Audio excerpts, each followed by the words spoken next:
नमस्कार, मैं हूं तनिष्का चौरसिया और आप देख रहे हैं एलआर न्यूज। चलिए जानते हैं कुछ खास खबरें। पहला तो आज विभागीय समीक्षा जिले में पंचायती राज विभाग की जो योजनाएं हैं वो गांव तक पहुंच रही हैं, नहीं पहुंच रही हैं। जो जीरो पॉवर्टी एक स्कीम बनी है, हर गांव से 25 परिवार का चयन हो रहा है जो कच्चे मकान वाले हैं, जो नितांत गरीब हैं। तो ऐसे 15 लाख परिवार पूरे प्रदेश में चयन हो रहे हैं। तो उसका जिले में क्या सिचुएशन है, क्योंकि एक पिछड़ा जिला चित्रकूट को हमारी दृष्टि से यहाँ कच्चे मकान खपड़ैल वाले ज्यादा मिलते हैं, तो उसकी समीक्षा एक उद्देश्य हमारा है।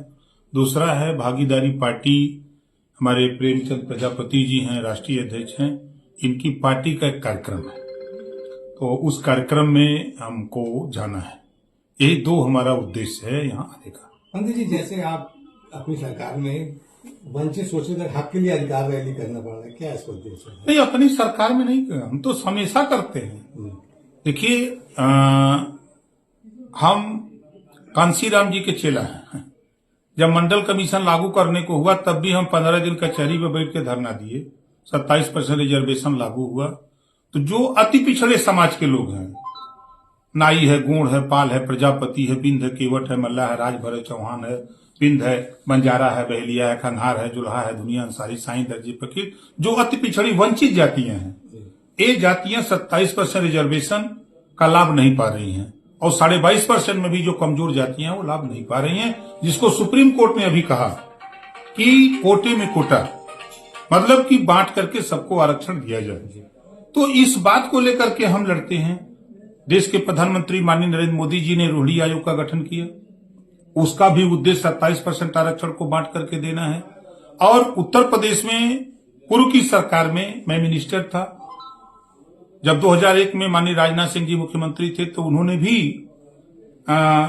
हुकुम सिंह जी के नेतृत्व में सामाजिक न्याय कमेटी बनाई थी। रिपोर्ट आई, जब हम सत्ता में आए तो उसको लागू करने की बात आई तो हुआ कि रिपोर्ट पुरानी है, तो फिर उसमें राघवेंद्र सिंह, पूर्व रिटायर्ड जज हाई कोर्ट, उनके नेतृत्व में त्रिस्तरीय कमेटी बनी। कमेटी ने 7, 9, 11 बांट दिया कि जो 7% जो सबसे मजबूत है, जो ज्यादा लाभ लिए उनको एक तरफ कर दिया जाए, जो कम लाभ लिए उनको एक तरफ कर दिया जाए, और जो लाभ नहीं ले पाए हैं उनको एक तरफ। तो 7, 9, 11 में वो कमेटी ने बांट दिया। तो इस रिपोर्ट को लागू कराने के लिए भूख हमको है, तो हम नहीं बोलेंगे तो जिसका पेट भरा है वो काहे को बोलेगा। आज उठा के देखिए, सपा को लीजिए, बसपा को लीजिए, कांग्रेस को लीजिए, कोई नेता रोहिणी आयोग पर बोल रहा है, कोई सामाजिक न्याय समिति की रिपोर्ट लागू करने पर बोल रहा है। आज हम करें जीरो पॉवर्टी की योजना चली है, ये गरीबों के हित के लिए है ना, इसकी कोई जाति नहीं है। लेकिन इस बात को कोई भी नेता, अगर आप गरीबों का हित चाहते हो तो ये जानकारी तो दो कि कम से कम एक योजना बनी है। आज प्रदेश सरकार 5 लाख रुपया बिना ब्याज का नौजवानों को, जूनियर हाई स्कूल पास, कक्षा 8 पास और उम्र 21 साल से 40 साल, हम 5 लाख रुपया लोन देंगे। वो अपना कारोबार करे जो बेरोजगार है। अब जो उसका ब्याज होगा वो उत्तर प्रदेश सरकार देगी। अब इसकी जानकारी कौन देगा? हम, माध्यम तो वही हमारा है। दूसरा, आप देखिए, देश के प्रधानमंत्री जी ने सूर्य घर मुफ्त बिजली योजना एक स्कीम चालू की, लेकिन आज धरातल पर उसकी जानकारी नहीं है। तो इसकी जानकारी हम कैसे देंगे? हम एक जनसभा करते हैं, वहां जाते हैं, लोग जुटते हैं, तो उनको जानकारी देते हैं कि आप बिजली के बिल से परेशान हो, आपकी परेशानी दूर करने के लिए हमारे देश के प्रधानमंत्री जी ने योजना बनाई है। आपको 10,000 रुपया का सोलर पैनल आपके छत पर लगाने में लगेगा, तो 7,500 रुपया सरकार देगी। 2,500 रुपया लगा के अपना सोलर पैनल लगा लो, बिजली फ्री जलाओ, बिजली का बिल नहीं देना है।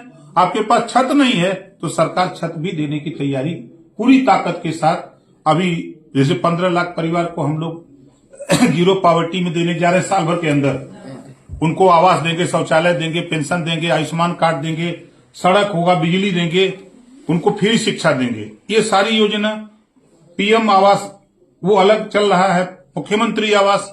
मकसद है कि ज्यादा से ज्यादा गरीबों को छत उपलब्ध करा दिया जाए, ये मकसद लेकर के। अच्छा, सरकार की इतनी योजनाएं चल रही हैं, अभी संजय निषाद जी ने कहा था कि भाई लोकसभा में हारने के कारण बीजेपी में कोई विभीषण है, क्या लगता है कौन विभीषण है? देखिए, वो उनका विषय है, और राजनीति में उठापटक होता रहता है।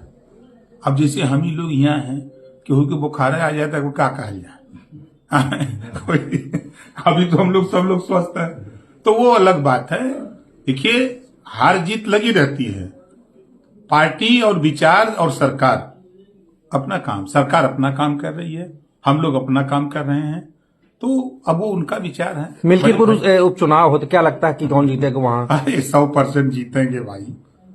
आप देखिए, अब आप वहां के सिचुएशन, हम तो वहां 2 सभा कर चुके, मैं खुद, हमारी पार्टी का भी जो वहां टीम लगी हुई है, वहां आप देखिएगा, आप लोगों की स्क्रीन पर 8 तारीख को जब रिजल्ट आएगा तो एनडीए गठबंधन का प्रत्याशी बड़ी ज्यादा वोटों से जीतेगा, ये जान लीजिए। अखिलेश यादव ने मिल्कीपुर चुनाव को लेकर के कहा है, विदेशी मीडिया को आमंत्रित किया है अभी। तो इस पर अच्छा नहीं, अच्छा ये बताइए, विदेशी मीडिया वोट देगी? आप ही यहां से चित्रकूट से वहां जाएं तो आप वोट देंगे? वोट तो जनता को देना है ना।